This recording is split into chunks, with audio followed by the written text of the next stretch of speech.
Hello everyone.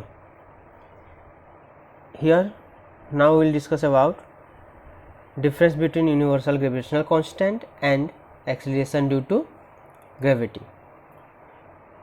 So all of you know the difference, okay, what these two are.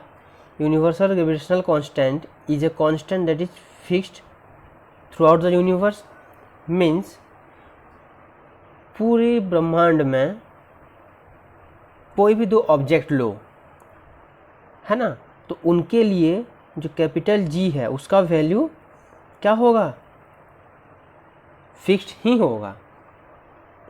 Clear? Means the value of this universal gravitational constant never changes. And what is the value of this? How much? 6.67 into 10 to the power minus 11 newton metre square per kg square.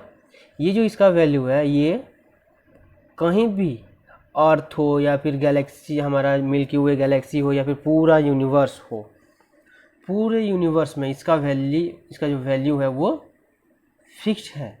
Clear? That's why this is universal gravitational constant.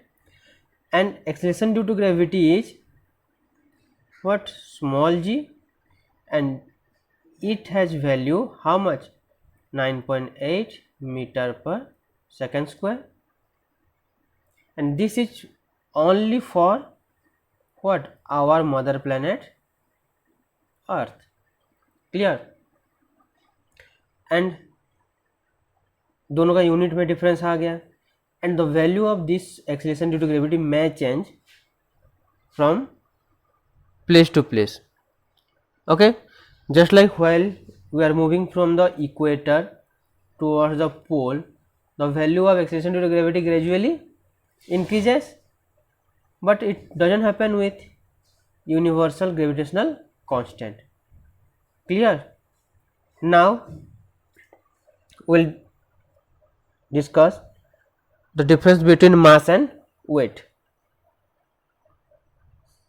So before that, remember one thing, that what? Weight is the force. So mass is defined as the quantity of matter in an object. Means एक object में, look, हम force and laws of motion में पढ़े थे during the first law of motion, right? Inertia. So the amount of measure of inertia is mass. Means एक object में कितना matter है, that is the mass of the object, right? But weight is the force by which the gravitational pull of the earth attract the object. जैसे कि मान लो ये है हमारा अर्थ सरफेस, कोई भी ऑब्जेक्ट को हम अगर छोड़ते हैं तो वो डायरेक्ट गिरता किधर है? सरफेस पे. ठीक, तो जो गिर रहा है नीचे, तो डेफिनेटली वो उस पर कुछ फोर्स अप्लाई हो रहा है. Okay, and this force is known as weight of the object. Clear? Now mass is a scalar quantity. Means इसका कोई डायरेक्शन होता नहीं है.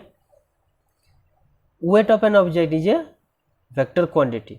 देखो वेक्टर क्यों?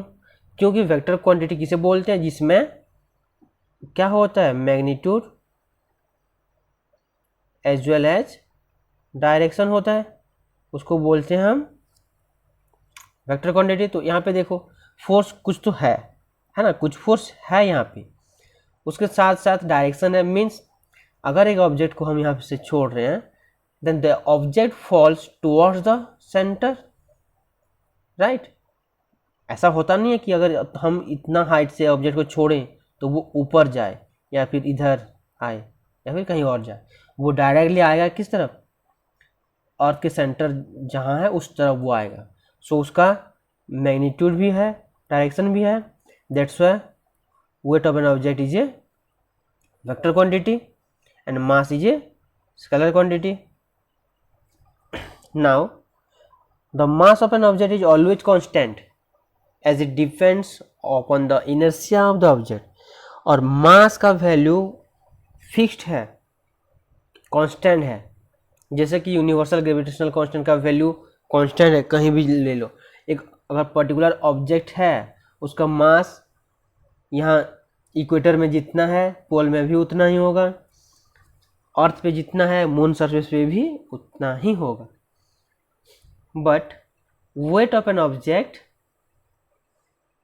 में वेरी, मतलब अलग अलग लोकेशन पे, अलग अलग जगह पे एक ऑब्जेक्ट का वेट अलग होता है, डिफरेंट होता है।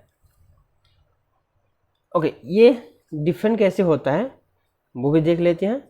देखो यहाँ पे एक फॉर्मूला है, वेट इज गिवन बाय, यहाँ पे देखो व्हाट mg, मीन्स वेट जो है वो दो चीज़ों पे डिपेंड कर रहा है, एक मास ऑफ द ऑब्जेक्ट, दूसरा एक्सीलरेशन ड्यू टू ग्रेविटी। और प्रीवियसली हम देख चुके हैं कि जो एक्सीलरेशन ड्यू टू ग्रेविटी है वो चेंज होता है ना, मतलब इक्वेटर से पोल पे जाओ चेंज होगा, हाइट अगर बढ़ेगा तो भी चेंज होगा। सो देखो weight is the product of mass and acceleration due to gravity.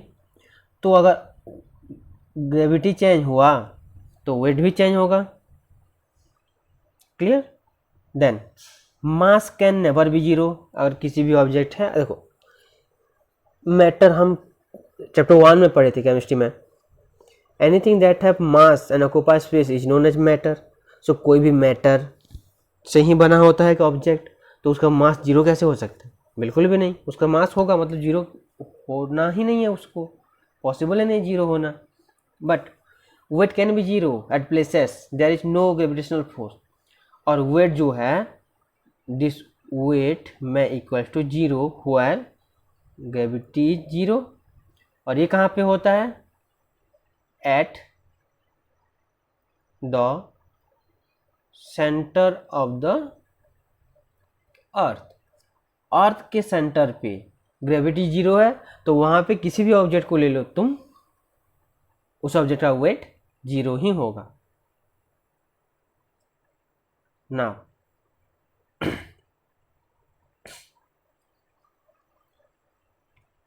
तो यहाँ पे ये चीज़ ध्यान दो, ये थोड़ा यूजफुल होगा ये formula, weight equals to mg। Means अगर एक ऑब्जेक्ट का mass let it be how much 10 kg, then the weight of the object will be what we know, mg means 10 kg into 9.8 metre per, एक minute, 9.8 metre per second square. So हो जाएगा कितना? 98 newton. देखो यहाँ पे kg into metre per second square, ये क्या है? न्यूटन है कि नहीं? Clear.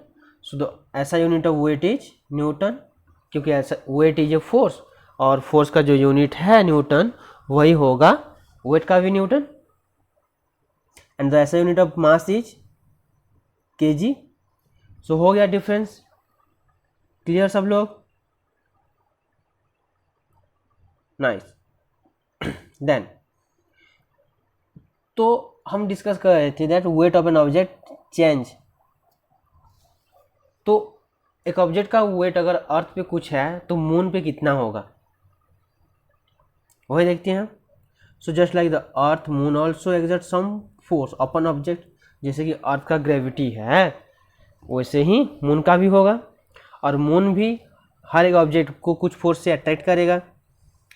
So objects on moon also have some weight, and definitely this the weight of an object on the moon surface is not same as that on the earth। मतलब अर्थ पे एक object का wait जितना है moon पे उतना नहीं होगा। कैसे नहीं होगा? क्योंकि देखो अर्थ का मास जितना है मून का अलग है, तो उसी बेसिस पे अर्थ पे ग्रेविटी जितना है मून पे कुछ और होगा, है ना। तो वी कैन राइट, देखो ग्रेविटी का फॉर्मूला क्या था?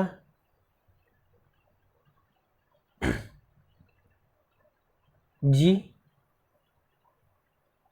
M by R square. ठीक, तो अगर हमें एक ऑब्जेक्ट का वेट निकालना है on the moon surface and the earth surface, दोनों का रिलेशन निकालना है, तो क्या करेंगे, हमें करना पड़ेगा,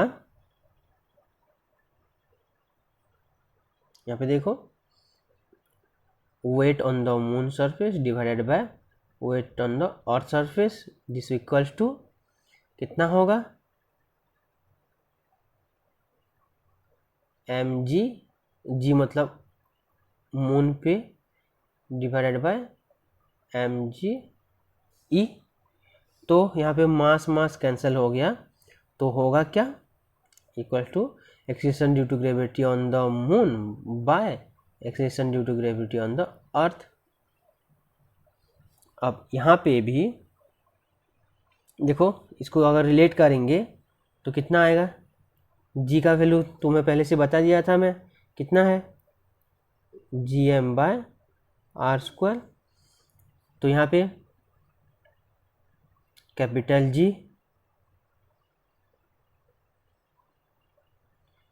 इंटू एम मतलब mass of the earth by radius of the earth का square divided by capital G mass, sorry ये मास ऑफ, ये moon mass of the earth by radius of the earth का स्क्वायर। यहाँ पे भी ये जी जी cancel होगा, है ना। नाउ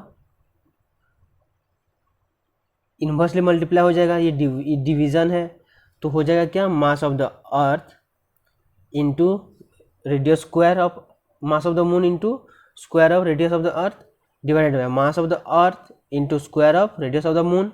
ये होगा फाइनल एक्सप्रेशन हमारा, मतलब इसके बाद इस स्टेप पे आएंगे। नाउ हमें ये चारों का, किस किस का, मास of the earth, radius of the earth, mass of the moon and radius of the moon, ये चारों हमें पता है ना सब लोग। तो यहाँ पे दिया हुआ है चारों वैल्यू, इन चारों वैल्यू को पुट करो इसमें और सिंप्लीफाई करेंगे तो आएगा कुछ इस तरह। कितना, इनको लोग तुम लोग सिंप्लीफाई कर सकते हो ना। सो ये हो जाएगा अप्रोक्सीमेटली 1/6, मीन्स एक ऑब्जेक्ट का वेट अर्थ सरफेस पे जितना है मून पे उसका 1/6 होगा। मतलब एक ऑब्जेक्ट है, मान लो उसका वेट है 6 newton on the earth surface, then उसका मून सरफेस पे कितना हो जाएगा, 1/6 मतलब 1 न्यूटन। ठीक है, ये चीज़ ध्यान रखो, एमसीक्यू में भी आ सकता है बहुत बार। सो आई होप एवरीवन ये चीज़ समझ में आया होगा, इसको भूलना मत।